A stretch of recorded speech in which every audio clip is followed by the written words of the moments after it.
Hey everybody, it's Allie, and welcome back to another little session in our celebration of photos this week within our community. Today we are talking about celebrating our imperfect photos because we all have them, just a very normal thing. And there's lots of different things that can dictate for one reason or another why we think something is imperfect. And I outlined some of those on the blog today, so you can head over there. If you're on YouTube, you can head over there to read some of those reasons why we might say that something is imperfect.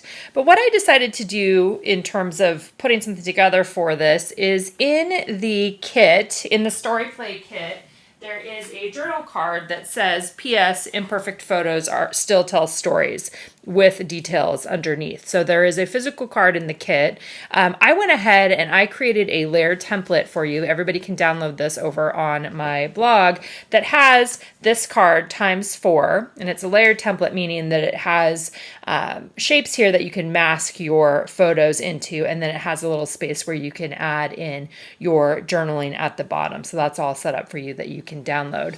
What I decided to do here is I did 8 photos, just kind of going back through my recent photo archives and picking out photos that for one reason or another I deem as imperfect, right? We are all get to be our own judges for that. Sometimes they're just photos maybe that you don't like of yourself. Maybe they are ones that you normally wouldn't add in. I think some of the times they're more like snapshots, like the kind of things that I would just snap a picture of really fast to send to Aaron or one of the kids. Like it would be it's kind of the sort of picture where I'm not thinking about composition. I'm not thinking about how it looks. And sometimes they're ones like this one right here, which is just overexposed, right? And that can happen too. So let's jump over. I did a little tutorial for you guys. So let's jump over real quickly to my desktop to show you how to work with this in Photoshop. And then we'll pop back over here and I'm going to be cutting them out and putting them into my album. Hey, this is Allie, and I wanted to give you guys a quick look at this Photoshop file that I have available for you. This is a PSD file. It's a layered template file, and it's set up so that it has 4 of the cards that are the imperfect photos still tell stories, and then it has a space for you to add in your own little details about your photo, and then a space here for you to mask a photo inside. So I was just going to give you a short little tutorial on that. You can see that I already have 2 photos up there in the top. I'm going to come over here. I'm going to grab another photo that I have, and I'm going to drag it over on top. This one is just one that was overexposed. I was kind of trying to look for photos that were less perfect, right? We're just kind of celebrating some of the imperfect things right now. So I have that there. I'm going to actually move it on top of the layers over here so that it's on top of that black box, because what I'm going to do is on my Mac, I'm going to hold down the Option key so that I get that little square there with the arrow, and then I'm going to mask it inside. See how that moved right inside of there, which is a great way to be able to add a photo into a layer template. And then I can come right here, and I've already set this up for you.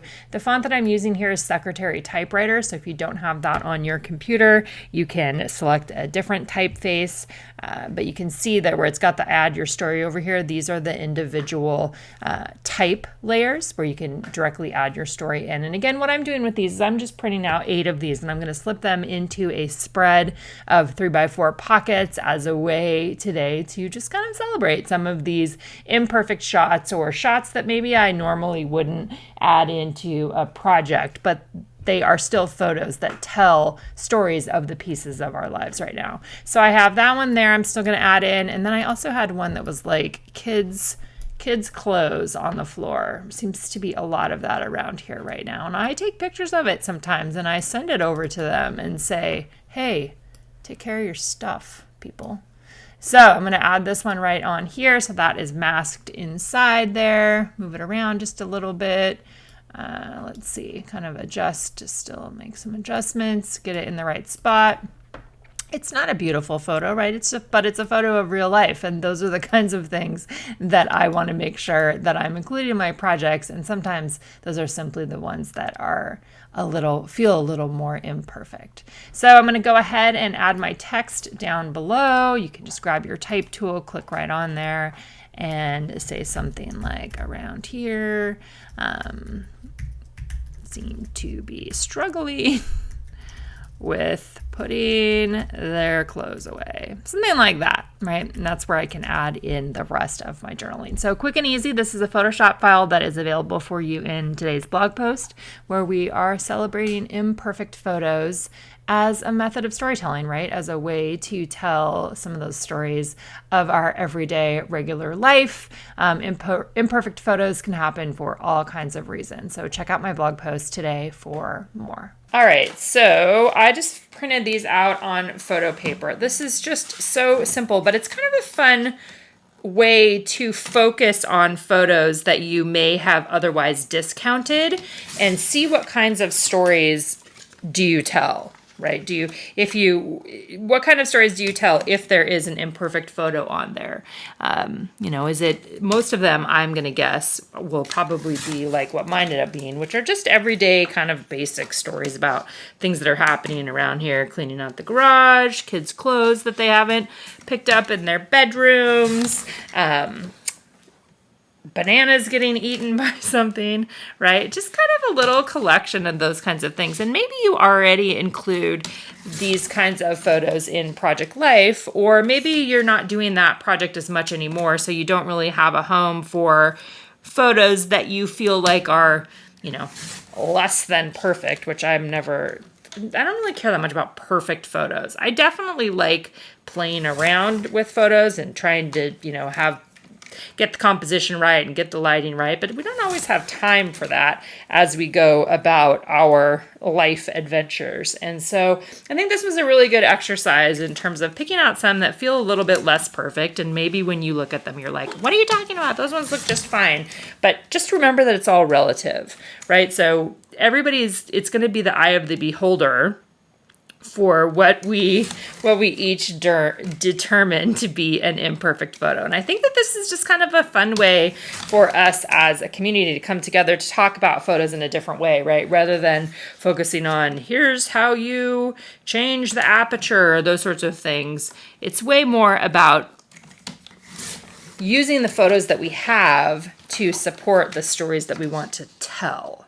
Right, so using the photos that we have, not wishing it away for some other special kind of photo or some other something, but really more just recognizing the ones we have can be a really beautiful representation of our stories. One of the things I mentioned in the blog post today where I was talking about imperfect photos was that a lot of times when I am scrapbooking, whether I'm making, full page layouts or I'm using pockets, there's often two different ways that I approach photos. And what that often feels like to me there are times when I'm using photos as a hero image, right? I'm probably enlarging it, I'm making it bigger, there's something I love about it. It may or may not be technically perfect. I don't spend a lot of time thinking about that. But then there are other times where I'm just using a wide variety of stories or wide variety of photos because they are able to support the stories that I want to tell, right? The photos might not be perfect. Maybe they are ones I didn't take. Maybe someone else took them and I still want to use them to support a story, or maybe they're ones that I took and I just couldn't get it to look like I wanted it to look, right? The actual representation that I wanted. And sometimes that just happens, but that doesn't mean that we don't have to, we have to, delete those photos. Oftentimes they can be used in a supportive role. And that's kind of what we're doing with this particular one. And I'm going to invite you, and I do invite you on the blog post to maybe do this today. Like this is something that you could easily do, looking through your photos and picking out some of the ones that you feel are imperfect, but use them in a way where you are telling some specific story about your right now and kind of celebrating them in a way that honors just photos in general, right? And the fact that they're not always perfect ones. So all I am doing with these is simply slipping them in here. I'm probably going to have to trim some of them down a little bit, but essentially this is what this is going to end up looking like in my album. And tomorrow, I think it's tomorrow on the blog, you're going to see I'm going to have more, a few more projects using some of the pieces in the kit. And so I have those here in the album right now. But this is essentially what this is going to look like. It's just a way to document some of those things. Imperfect photos still tell stories. That's what I'm working on here today. So you're invited to participate. Again, you can grab this PSD layered template file from my blog post today, and let's celebrate some of these imperfect photos that still help us get our stories told.